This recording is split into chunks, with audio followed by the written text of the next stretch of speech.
तथागत गौतम बुद्ध, क्रांती सूर्य महात्मा फुले, परमपूज्य डॉक्टर बाबासाहेब आंबेडकर यांना त्रिवार अभिवादन. आपणा सर्वांना सविनय जय. आज मी थोडंसं धाडसच केलं आहे, एक पत्र लिहिलं आहे आणि ते पत्र वाचणार आहे. थोडक्यातच आहे, मला जसं त्या पद्धतीने मी लिहिण्याचा प्रयत्न केला आहे. कारण आज एक विचार मनात आला.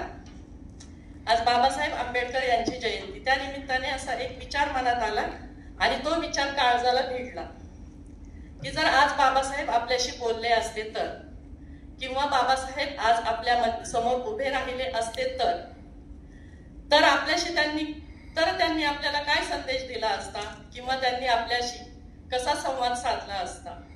आज आपण स्वातंत्र्याच्या शतक महोत्सवाकडे पदार्पण करत आहोत. 2047 हे बाबासाहेबांना कसं अपेक्षित होतं किंवा नवीन युवा पिढीला, महिलांना, वंचितांना बाबासाहेबांनी काय संदेश दिला असता, त्यातून ही कल्पना घडली व हे पत्र तयार झाले. हे पत्र हे काल्पनिक नसून हे बाबासाहेबांचे स्वप्न, त्यांचा आवाज आणि हे सर्वांनी आपण समजून आचरणात आणावे ही छोटीशी प्रयत्नांजली. जय भीम. मी आज तुमच्या समोर एक पत्र ठेवत आहे कारण आज मनापासून तुमच्याशी संवाद साधावासा वाटतोय. मी गेलो आहे खरे, पण माझे विचार, माझं संविधान, माझं स्वप्न हे अजूनही जिवंत आहे. ते तुमच्या हातात, तुमच्या कृतीत आणि तुमच्या भविष्याच्या बांधणीत. माझ्या प्रिय तरुणांनो, आज भारत देश स्वातंत्र्याच्या शतकपूर्तीकडे वाटचाल करत आहे. 1947 मध्ये जे स्वप्न मी डोळ्यात साठवलं होतं त्याचा आरसा मला तुमच्यात पाहायचा आहे.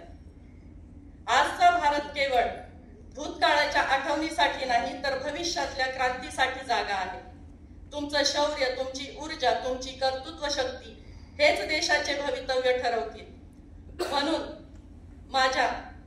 माझे शब्द हे शब्द नाहीत, ते धगधगते ज्वालाग्रस्त विचार आहेत. ते आजही तितकेच जिवंत आहेत. शिक्षण हे वाघिणीचे दूध.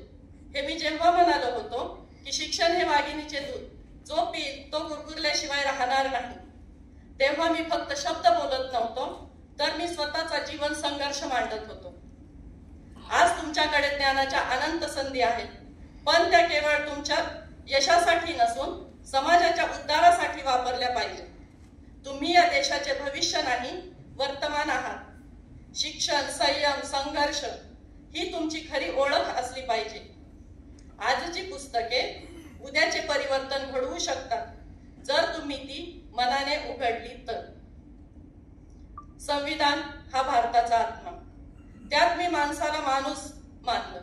धर्म, जात, पंथ न पाहता संविधानात समानतेचे बीज पेरले.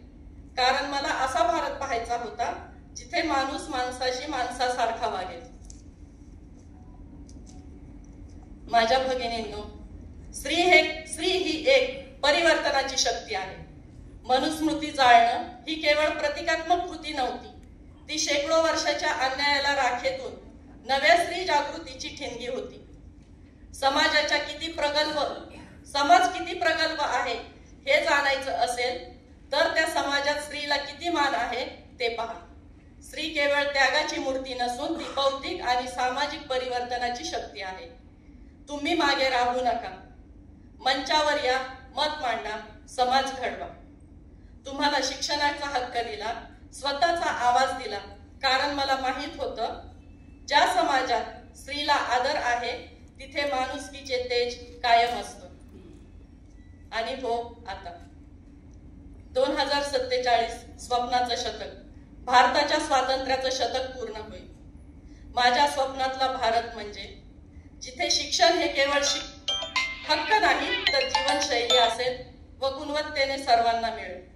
जिथे स्त्री पुरुष समानतेचा गंध हवेत मिसळलेला असेल. जिथे जातीभेद हा फक्त इतिहासाच्या पुस्तकात सापडेल. जिथे संविधान हा फक्त कायद्याचा ग्रंथ नसून ती एक सर्वश्रेष्ठ ओळख असेल. असा हा माझा भारत विकसनशील नाही तर विवेकशील तयार करण्यासाठी गरज आहे विचारांची आग, कृतीचा भाव व आत्म्याची सजगता. माझ्या प्रिय विद्यार्थ्यांनो, नागरिकांनो, मी थकलो होतो पण थांबलो नव्हतो. मी एकटाच चालत होतो पण माझ्या पावलांनी रस्ते तयार झाले. आज त्या रस्त्यावरून तुम्ही चालत आहात. पण लक्षात ठेवा, शिका, कारण अज्ञान ही गुलामगिरी आहे. संघटित व्हा, एकोपा ही शक्ती आहे. संघर्ष करा, न्याय मिळवणं तो तुमचा हक्क आहे.